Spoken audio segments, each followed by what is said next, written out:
Halo semuanya, kembali lagi dengan saya Sri Damayanti dalam acara Bincang-Bincang Pajak Jaya. Dalam episode kali ini kita akan membahas tentang pajak pertambahan nilai atau sering disebut sebagai PPN.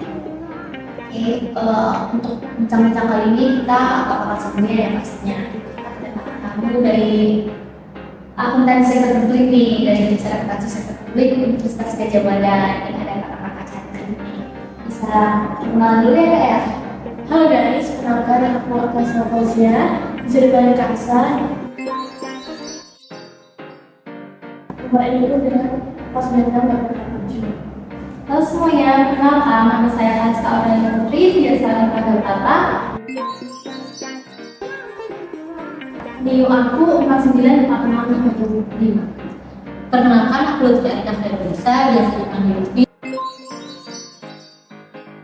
dengan NIU 492692. Ini ada Kak Ansa, Kak Tata, dan Kak Lutfi. Ini kan kita udah perkenalan ya, jadi kita langsung aja masuk ke topiknya ya. Di sini aku bakal masuk beberapa pertanyaan, kakak bisa menjawab seadanya. Yang pertama ya, apa sih yang muncul di pikiran kakak-kakak ini saat pertama kali dengar kata PPN? Dari aku dulu ya. Boleh. Jadi PPN atau pajak pertambahan nilai itu secara simpelnya itu pajak yang dikenakan atas barang atau jasa yang dijual. Misalnya ketika kita membeli suatu barang di Indomaret misalnya itu kan harganya itu lebih mahal dari toko lain. Nah itu tuh ternyata udah digabung sama PPN. Nah itu biasanya nanti ketika di nota pembelanjaan. Kalau aku kurang lebih sama sih kayak Ansa, cuman setahu aku itu PPN adalah pungutan yang dibebankan pada saat transaksi jual beli barang dan jasa oleh wajib pajak. Kalau menurut aku juga sama kayak kata sama Kansa, jadi PPN itu pajak yang dikenakan atas barang dan jasa yang dikonsumsi oleh masyarakat. Nah, kan udah menjelaskan kalau PPN itu terkait dengan barang dan jasa gitu. Jadi barang dan jasa yang dikenakan PPN itu apa aja sih kak? Sekalian ini buat ilmu buat teman-teman ya. Bisa jelaskan nggak kak itu? Dari yang dulu ya, jadi barang dan jasa yang dikenai PPN itu ada ekspor BKP dan JKP oleh PKP, dan kemudian ada jasa perbankan yang saat ini juga dikenai PPN. Terus kalau yang tidak dikenai PPN itu salah satunya adalah barang kebutuhan pokok kayak beras, jagung, gandum kayak gitu. Selanjutnya aku juga mau nambahin itu buat yang dikenai PPN itu ada pemanfaatan barang kena pajak tidak berwujud dari luar daerah pabean yang dimanfaatkan di dalam daerah pabean. Terus buat yang nggak dikenai PPN itu ada makanan dan minuman yang biasa kita beli di restoran, warung, hotel dan lain sebagainya itu masuknya pajak restoran, dan untuk jasanya ada jasa hiburan dan rekreasi dan jasa tenaga kerja. Nah, aku mau nambahin sedikit juga, yang dikenakan PPN itu ada pengenaan BKP atau barang kena pajak dan JKP jasa kena pajak di dalam daerah pabean oleh pengusaha. Nah, kalau yang nggak dikenakan PPN itu kayak jasa pelayanan kesehatan medis dan jasa pendidikan. Oke, nah kemarin tuh kak ada berita pertanggal April 2022 itu ada kenaikan tarif dari 10% menjadi 11% nih. Itu tanggapan dari kakak sekalian itu gimana sih? Ini bisa dengar dari kata lagi ya. Oke. Jadi menurut aku kebijakan untuk menaikkan tarif PPN ini dapat menjadi jalan keluar sekaligus solusi gitu ya bagi pemerintah melihat adanya beberapa kebutuhan negara di masyarakat secara umum. Terus kenaikan ini kan juga menjadi respons atas defisit anggaran gitu dan total utang pemerintah di tahun 2021 silam yang membengkak karena waktu itu pastinya ada pengeluaran untuk kebutuhan COVID-19 dan lain sebagainya. Nah kalau aku lihat itu ada beberapa pihak itu beranggapan bahwa kenaikan PPN ini dianggap sebagai hal yang sangat berisiko gitu, karena pada saat itu kondisi ekonomi Indonesia masih melemah dan masih dalam proses recovery akibat COVID-19. Padahal sebenarnya yang terjadi itu kenaikan tarif PPN 11% tidak memberikan dampak yang terlalu signifikan terhadap barang produksi olahan. Jadi kenaikan ini dianggap dinilai sangat kecil dan hanya akan berdampak pada harga bahan baku. Sedangkan untuk tenaga kerja UMP pun sudah naik sebelumnya. Jadi untuk sektor produksi kenaikan tersebut cukup kecil. Perlu digarisbawahi ya guys, kalau ini dilihat dari POV pemerintahan dan pengusaha. Terus aku juga mau nambahin buat logika berpikirnya aja, dasar-dasarnya aja. Misalnya kenaikan 1% itu untuk barang seharga Rp1.000 di supermarket. Nah nilainya kan hanya segitu, jadi sebesar 10 perak doang. Jadi untuk menaikkan harganya itu tidak akan terlalu berarti, karena untuk mengubah sistemnya sendiri, perubahan harganya akan cenderung lebih besar. Jadi hal ini pun tidak akan mempengaruhi inflasi di Indonesia. Ya meskipun mungkin dampak kenaikan ini kecil, para pengusaha tetap harus pintar-pintar mengambil langkah untuk menentukan harga produknya. Jadi pengusaha itu harus berhenti panjang untuk menurunkan harga barang yang disesuaikan tarif PPN, atau apabila harga itu akan tetap, maka apakah stok barang yang ada di gudang sekarang akan laku terjual. Jadi mereka harus pandai-pandai sendiri. Berarti dari penjelasan kakak ini, kakak itu termasuk yang tim pro ya dari kenaikan ini. Kalau kakak saya itu juga termasuk tim pro, karena itu sangat positif bagi negara dan masyarakat. Jadi aku punya 5 poin penting itu. Yang pertama adalah meningkatkan pendapatan negara. Nah, pemerintah itu bisa mendapatkan lebih banyak dana sehingga bisa memilih proyek-proyek pembangunan, investasi dalam sektor kesehatan dan pendidikan, serta pelayanan berlayanan. Nah, hal itu dapat berkontribusi pada pertumbuhan ekonomi jangka panjang negara Indonesia. Kemudian yang kedua itu adalah stabilitas fiskal. Dengan stabilitas fiskal ini, pendapatan negara kan akan meningkat kan. Nah, pemerintah itu dapat mengurangi defisit anggaran dan bisa menaikkan tingkat utang.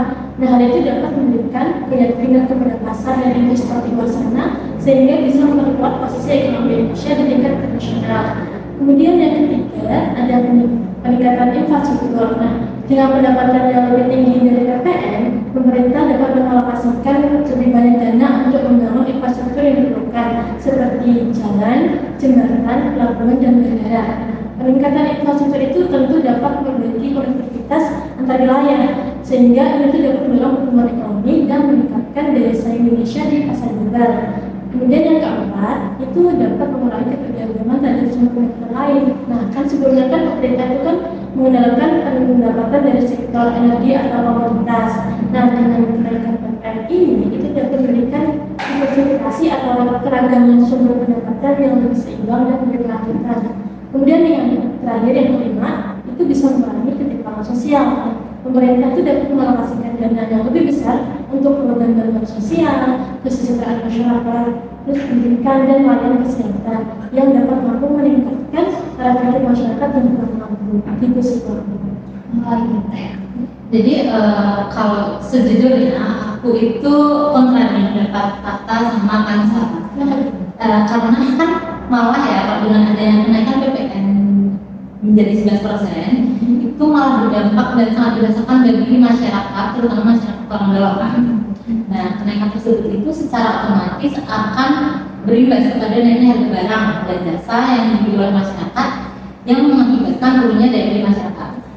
Nah, kenaikan harga barang inilah yang menyebabkan daya beli itu tertekan dengan PPN yang dibebankan ke konsumen, bukan ke pengusaha. Nah, dengan adanya produktivitas yang menurun ini, itu akan berpengaruh pula terhadap penyerapan tenaga kerja yang mengakibatkan pendapatan dan konsumsi masyarakat itu menurun. Jadi ada dampaknya gitu ya. Untuk itu ya Kak, aku mau nanya sih ini tentang dari secara pribadi ya, itu ada pengaruh nggak ke kehidupan sehari-hari orang Kakak sekali ini dengan kenaikan itu? Ya, Bu, boleh. Jadi aku secara pribadi jujur sekarang tuh aku jarang jajan di luar gitu ya. Kebetulan jarang mengurangi jajan di kafe atau seperti itu karena mikir-mikir juga kan ada pajak dan segala macam yang bisa bikin beban spekulasi. Nah, hal itu membuatku termotivasi untuk belajar materi keuangan yang baik dengan cara mendownload sebuah aplikasi keuangan agar aku sendiri tidak terlalu konsumtif dan boros. Katanya nggak sama sih kayak dengan meskipun aku pro juga ya, tapi kayak tetap perlu bikin skala prioritas gitu kan, kita masyarakat nih. Nah, awalnya sih mungkin masih agak kesulitan, tapi menurutku ini jadi solusi yang paling baik. Toh kita nggak bisa menggubris kayak kebijakan pemerintah, dan aku aku yakin tarifnya akan selalu progresif tiap tahunnya. Mas. Jadi pertamanya aku akan meninjau pengeluaran pribadi bulanan, termasuk barang dan jasa apa yang masih terkena dampak kayak gitu. Kemudian yang paling penting kita bisa menghitung apakah kenaikan itu berdampak signifikan pada kebutuhan hunian secara keseluruhan. Nah terus dari situ kita baru bisa memilih dan memilah area-area mana yang kita bisa mengurangi pengeluaran dan menyesuaikan prioritas keuangan kita. Terus dari situ juga kita juga bisa cari alternatif lain nih yang lebih ekonomis, misalnya ada diskon, promosi, penawaran khusus gitu. Kak Lupi nih sebagai tim kontra kan gitu. Jadi menurut aku pribadi ya, upaya pemerintah dalam menaikkan PPN jadi 11% itu menurut aku memang berdampak baik gitu. Tapi di sisi lain juga masih dirasa kurang tepat karena yang sudah aku jelasin sebelumnya itu akan menurunkan daya beli masyarakat kan. Nah seperti contohnya aku sendiri, aku tuh jadi mengurangi pembelian barang dan jasa yang dikenai PPN dan memilih untuk membeli barang dan jasa yang tanpa PPN. Jadi karena menurut aku tuh kenaikan 1% itu sangat berarti buat aku. Yang aku tadi dengar nih Kak Kakak tuh pernah tadi menyinggung ini nih kenaikan progresif ya. Nah di 2025 itu nanti kan ada kenaikan menjadi 20% nih, 12% ya, 12%. Ada kenaikan 12%. Itu kalian setuju nggak dengan itu?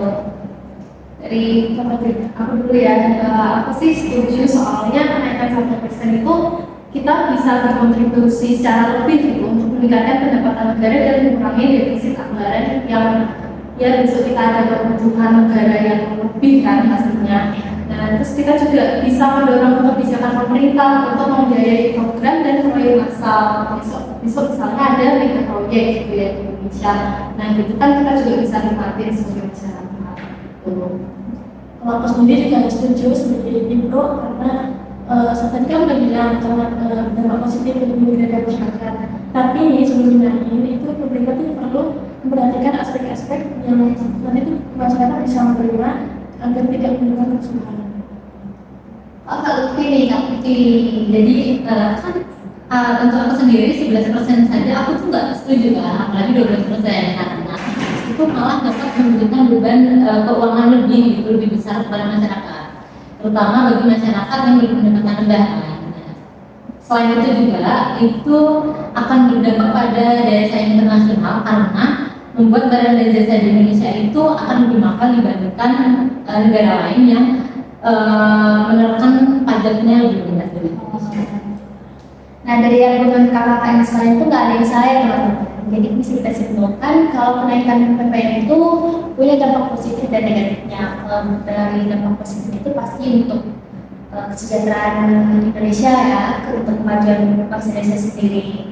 Tapi mungkin dari dampak negatifnya masyarakat Indonesia bisa jadi lebih niatnya untuk membeli barang itu jadi lebih rendah gitu. Terima kasih ya teman-teman, terima kasih ya buat bincang-bincangnya. Terima kasih.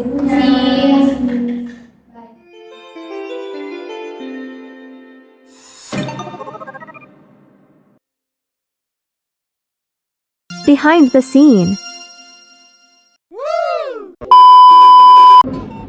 Halo semua, kembali lagi bersama saya Sri Numentita. Bincang-bincang Pajak Jaya.